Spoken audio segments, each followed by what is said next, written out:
Bom, vamos lá para 1701, né, para falar sobre a Guerra de Sucessão Espanhola. O que era essa guerra exatamente?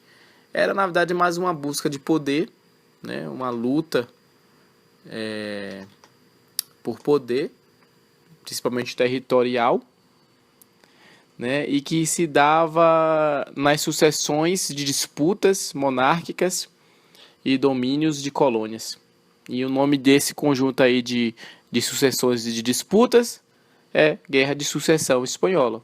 Especificamente começou lá para 1701, foi até 1714, 1715. E ocorreu quando o Carlos II da Espanha, que era rei da monarca da casa do Habsburgo, essa criatura morreu sem deixar nenhum herdeiro para suceder ele, né, no governo da Espanha. E aí que começou essa bagunça toda, né? De um lado, quem? O Filipe V, Filipe d'Anjou, e do outro lado o Carlos II, que era da dinastia da família Bourbon, do território espanhol aí. Bom, então essas duas pessoas aí disputavam o trono da Espanha.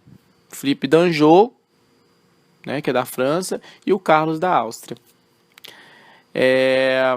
Só que havia uma coisa bem específica. O Filipe d'Anjou, apesar do nome estranho assim, não era pouca coisa não. Era neto desse rei francês, o Luís XIV.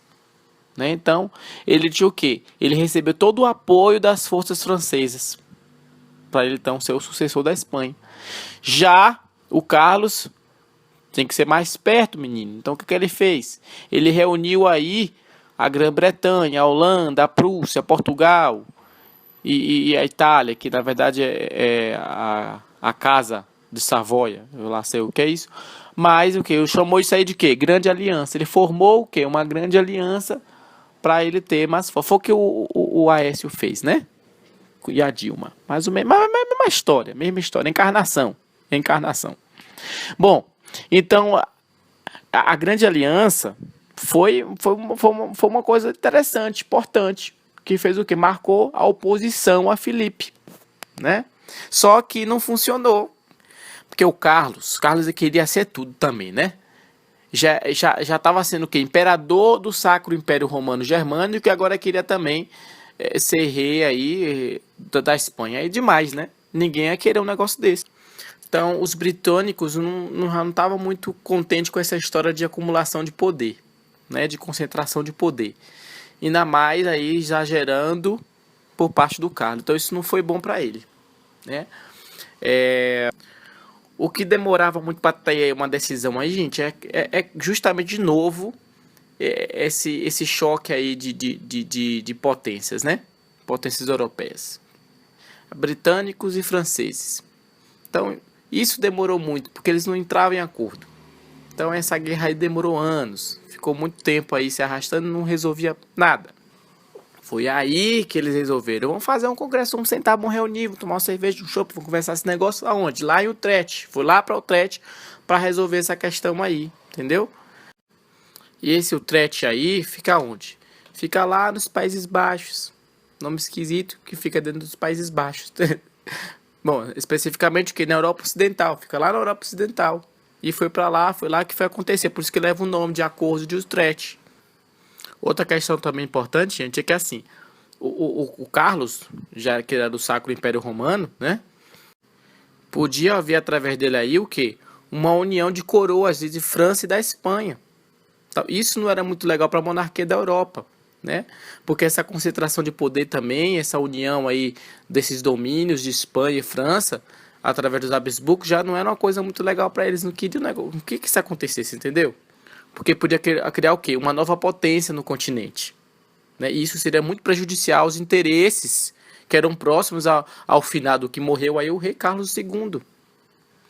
Aí o que aconteceu? Se reuniram então nesse congresso aí em Utrecht, que não contou com a participação dos austríacos, obviamente, né, de onde o Carlos era, né?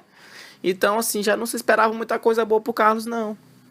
Então tinha que se achar aí, a paz vem em segundo plano aí. Então tinha que se encerrar essa situação, negociar então a questão da paz, resolver a questão, vamos resolver então a questão da paz aqui, que acaba que Carlos não fica poderoso aqui. Vamos fazer o quê? Vamos deixar o poder dele mais fraco, vamos fragmentar esse poder desse cara aí que tá se achando demais.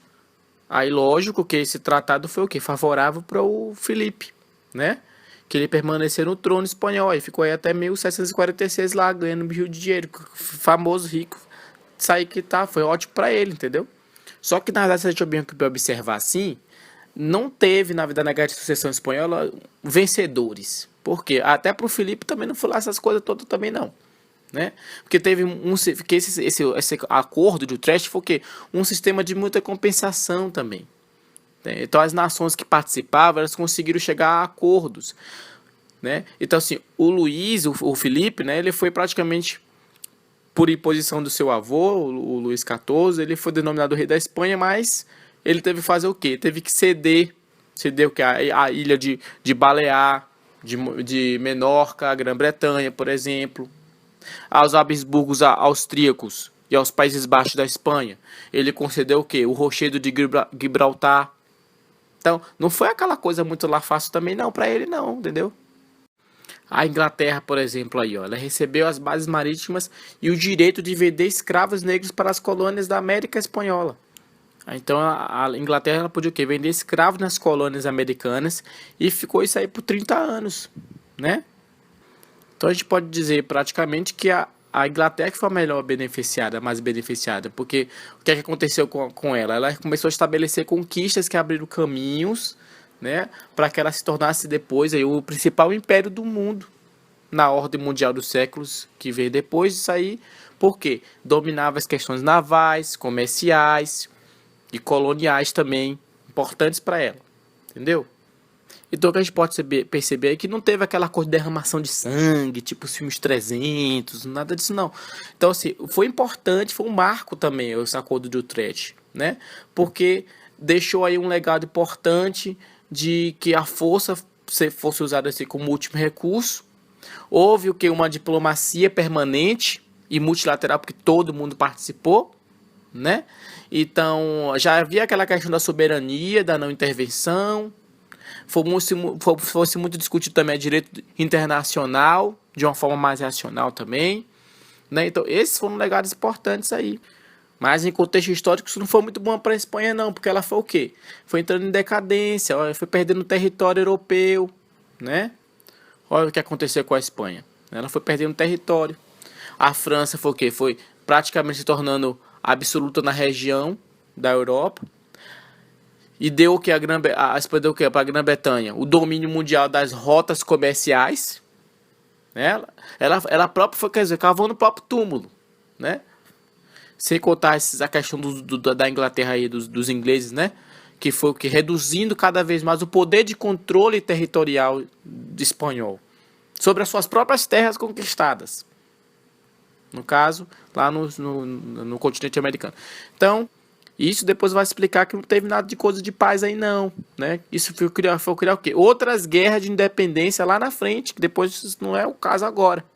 A esses participantes, a esses países membros aí. Porque a Grã-Bretanha, então, só revisando, ficou o quê? Com Gibraltar, Minorca, Acádia, assim que é Resident Evil, St. Kitts, Baía de Hudson, né? A Áustria, aí ficou com o quê? Sul dos Países Baixos, Milão, Nápoles, Sardenha. A França resistiu às conquistas recentes, né? Mas como a gente viu aí, o que aconteceu com a França, na verdade, ela praticamente foi absoluta na região continental da Europa também, né? A Casa de Savoia ficou com Sicília e norte da Itália. A Holanda teve o que? Fortalezas no sul, nos Países Baixos. E Portugal virou que uma soberania sobre a América Portuguesa. E é isso aí, entendeu?